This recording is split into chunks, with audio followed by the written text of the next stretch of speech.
नमस्कार मित्रों, एक बार पुनः आप सभी का हार्दिक स्वागत और हार्दिक अभिनंदन करता हूं मैं प्रकाश जांगिड, आप सबके अपने पसंदीदा यूट्यूब चैनल इंस्टा गुरुजी में।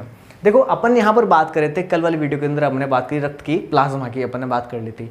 आज वाली अपनी जो वीडियो है इसके अंदर हम लोग देखो डिटेल से डिस्कशन करेंगे आरबीसी को लेकर, जिसका नाम आप सभी जानते हो भली भांति रेड ब्लड कॉर्पसल या लाल रक्त कणिका। लेकिन ये नाम इतना इंपॉर्टेंट नहीं जितना इंपॉर्टेंट इसका दूसरा नाम है, जिसको अपन बोलते हैं इरिथ्रोसाइट। देखो, आप सबको ये नाम तो इसका पता होना ही होना चाहिए, ठीक है। इसके बाद आरबीसी के निर्माण की प्रक्रिया को क्या कहते हैं, इसी इरिथ्रो से आपको ध्यान में रखना है, क्या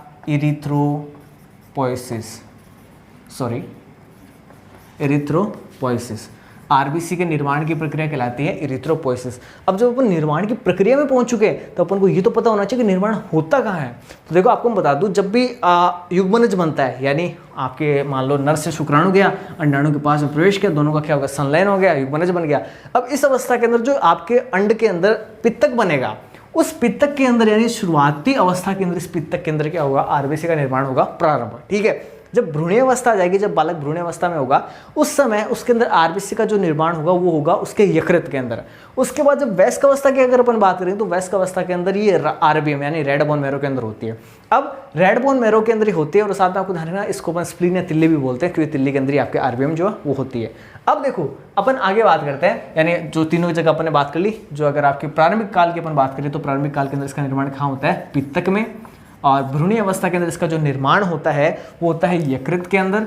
और इसके बाद अगर मैं वयस्क अवस्था की बात करूँ तो आरबीएम के अंदर, या फिर आप बोल सकते हो स्प्लीन, जो तिल्ली होता है ना, स्प्लीन या प्लीहा जिसको आप बोलते हैं, उसके अंदर होता है। अब देखो, इस स्प्लीन की खास बात है, क्या खास बात है, अभी थोड़ी सी देर में अपन करने वाले हैं। उससे पहले मैं बात करता हूँ आरबीसी के जीवन काल की। तो 120 दिन आपकी जो आरबीसी होती है इसका जीवन काल होता है। 120 दिन के बाद आपकी आरबीसी जो है वो समाप्त होना प्रारंभ कर देते हैं। लगभग 120 दिन में समाप्त हो जाते हैं आपके प्रत्येक आरबीसी, ये नहीं कि एक साथ पूरी बॉडी की होगी।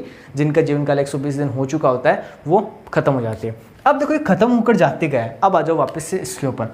ये 120 दिन के बाद खत्म होकर चले जाते हैं तिल्ली के अंदर, और अपनी जो तिल्ली है इसके अंदर चट्टे के रूप में जमा हो जाती है, यानी सिक्कों की तरह। ये मान लो एक आरबीसी, दूसरी आरबीसी, तीसरी, चौथी, पांचवी, एक चट्टे के रूप में, सिक्कों के रूप में जमा हो जाती है, सिक्कों के चट्टे के रूप में।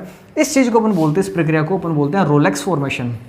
रोलेक्स फॉर्मेशन का मतलब होता है बनना, और क्या बनना, रोलेक्स का बनना। रोलेक्स किसको कहते हैं, सिक्कों का चट्टा होता है ना, उसको अपन बोलते हैं रोलेक्स। तो इसी से इसका नाम पड़ गया क्या, रोलेक्स फॉर्मेशन। आगे बात करते हैं। अब इससे देखो आपके क्या ध्यान में आना चाहिए, आरबीसी का आकार। अब इस आकार की भी अपन बात कर लेते हैं। ध्यान रखना, जितने भी स्तनधारी जीव है ना, उनके अंदर आरबीसी होती है इस प्रकार की।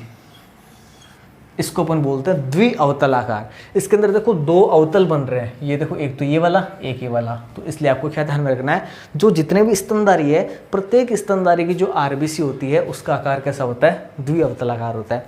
उभयचरों की आपसे पूछ ले, जैसे मेंढक वगैरह जैसे उभयचर है, तो उनके अंदर जो आरबीसी होती है उसका आकार होता है ऐसे द्विउतलाकार, उसके अंदर उत्तल होता है आकार। लेकिन आपको स्तनधारी को ध्यान रखना, ह्यूमन फिजियोलॉजी है वो आपके एग्जाम में पूछी आती है।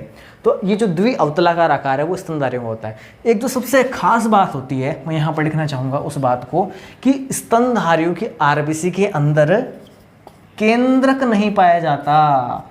जितने भी स्तनधारी है ना, प्रत्येक स्तनधारी की आरबीसी के अंदर क्या होगा, केंद्रक अनुपस्थित होगा। अपवाद ये इतना इंपॉर्टेंट नहीं है जितना इंपॉर्टेंट इसका अपवाद है।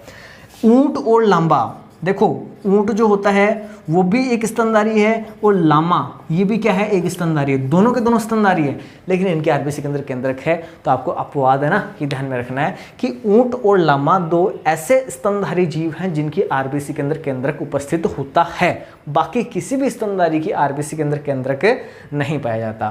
तो देखो, ये तो थी मोटा मोटी इनकी बात। अब बात करते हैं जो आपकी आरबीसी होती है, इसका निर्माण यहाँ पर हो गया, 120 दिन इसका जीवन काल हो गया।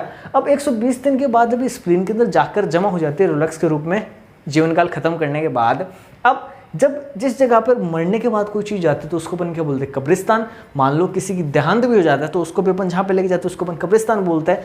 और साथ ही साथ इसका निर्माण भी अब कहाँ हो रहा है, इस स्प्लीन के अंदर हो रहा है। हम जब पैसे लेकर आते हैं तो कहाँ से लेकर आते हैं, बैंक में ले जाकर, बैंक में जाके लेकर आते हैं, देखो सिक्कों के रूप में, चट्टे के रूप में जमा होगी। तो इसीलिए चूंकि इसका निर्माण भी इसी स्प्लीन के अंदर, तिल्ली के अंदर हो रहा है, और ये मरने के बाद खत्म भी कहाँ जाकर हो रही है, इसके अंदर हो रही है जमा। तो इसीलिए क्या बोलते हैं, इस तिल्ली को हमारे आरबीसी का बैंक भी बोलते हैं, डाकघर भी बोलते हैं, बूचड़खाना भी बोलते हैं, इसी को अपन कब्रिस्तान भी बोलते हैं। तो ये चीज़ें आपको ध्यान में होनी चाहिए। ओके, अब देखो एक बात और कर लेते हैं, इसकी संख्या की संख्या कितनी होती है आपको पता होनी चाहिए। एक एडल्ट मेल की मैं अगर बात करूँ, यानी किसी पुरुष की यदि मैं बात करूँ, अगर कोई वयस्क पुरुष है तो उसके अंदर लगभग 50 से 55 लाख पर सेंटीमीटर क्यूब, यानी 1 सेंटीमीटर क्यूब के अंदर कितनी आरबीसी है, 50 से 55 लाख आरबीसी प्रति सेंटीमीटर क्यूब होती है एक वयस्क पुरुष के अंदर। अगर मैं बात करूं महिला की, तो एक महिला के अंदर लगभग 40 से 45 लाख पर सेंटीमीटर क्यूब जो होती है, ये होती है आरबीसी की संख्या। ठीक है, अब देखो आरबीसी की अपन और बात करते हैं। आरबीसी के अंदर मैंने आपको क्या बताया कि इसका रंग होता है लाल। ठीक है, अब ये लाल होने का कारण क्या है, इसको अपन जानते हैं। देखो जो आपकी आरबीसी होती है ना, इस आरबीसी के अंदर पाया जाता है एक तो हीमोग्लोबिन। अभी हीमोग्लोबिन की अपन बात करते हैं। हीमोग्लोबिन असल में देखो एक प्रोटीन है, ठीक है, और इसका खुद का जो रंग होता है वो होता है बैंगनी।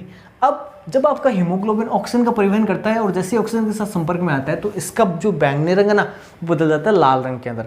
अब चूंकि आरबीसी के अंदर ये ऑक्सीजन जो आपका हीमोग्लोबिन वो ऑक्सीजन को लेके परिवहन कर रहा है, तो इसके कारण चूंकि लाल हो गया, तो इसके कारण आपके आरबीसी का रंग कैसा हो गया, लाल हो गया। इसके साथ ही साथ आपकी आरबीसी इसके अंदर आपके लोह तत्व यानी Fe2+ आयन पाया जाता है, और ये भी कैसा रंग का होता है, लाल रंग का होता है। इसलिए इन दोनों कारणों से आपकी जो आरबीसी होती है वो आपको कैसी दिखाई देती है, लाल रंग की दिखाई देती है। ठीक है, तो आरबीसी के अपन रंग की बात कर ली। अब देखो आप लोग सोचोगे कि कुछ जीव ऐसे हैं, जैसे सीप और घेंगे की मैं अगर बात करूं, अगर आप उनको कभी मार के देखोगे और उनका जो रक्त अगर आप देखोगे ना, तो उनका जो रक्त होता है वो होता है नीले रंग का। हमारा कैसा है, लाल रंग का है। किसके कारण, इस Fe2+ और हीमोग्लोबिन की उपस्थिति के कारण। उनके साथ क्या होता है दिक्कत, कि उनकी जो आरबीसी होती है उसके अंदर स्फेरम की जगह कौन पाया जाता है, कॉपर, Cu2+ आयन वहां पर होता है। इसलिए उनका जो ब्लड होता है ना उसके अंदर हीमोग्लोबिन नहीं होता, उसको अपन बोलते हैं हीमोसाइनिन बोलते हैं। ठीक है, और इस कॉपर आयन या हीमोसाइनिन की उपस्थिति के कारण उनके रक्त का जो रंग होता है वो कैसा होता है, नीला होता है।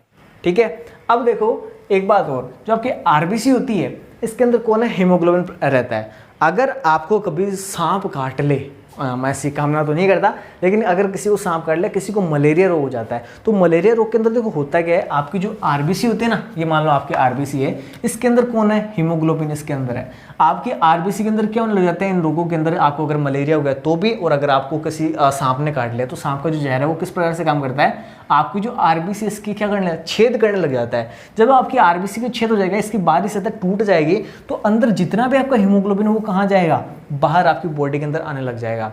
तो ये जो प्रक्रिया है जिसके अंदर आपका जो हीमोग्लोबिन है वो आरबीसी की किनारों को तोड़कर बाहर आने लग जाए, इस प्रक्रिया को हम बोलते हैं हीमोलाइसिन।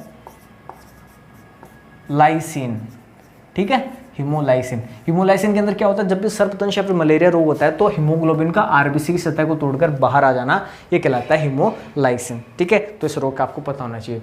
अब देखो कुछ और बातें अपन हीमोग्लोबिन को लेकर कर लेते हैं। एक तो हीमोग्लोबिन की मात्रा कितनी होनी चाहिए, तो आप सबको पता होना चाहिए। अगर आप कोई वयस्क पुरुष है तो उसके अंदर हीमोग्लोबिन की मात्रा होनी चाहिए 14 से 16 ग्राम पर 100 ml, यानी 100 ml रक्त के अंदर आपके 16 से 14 ग्राम क्या होना चाहिए, हीमोग्लोबिन होना चाहिए।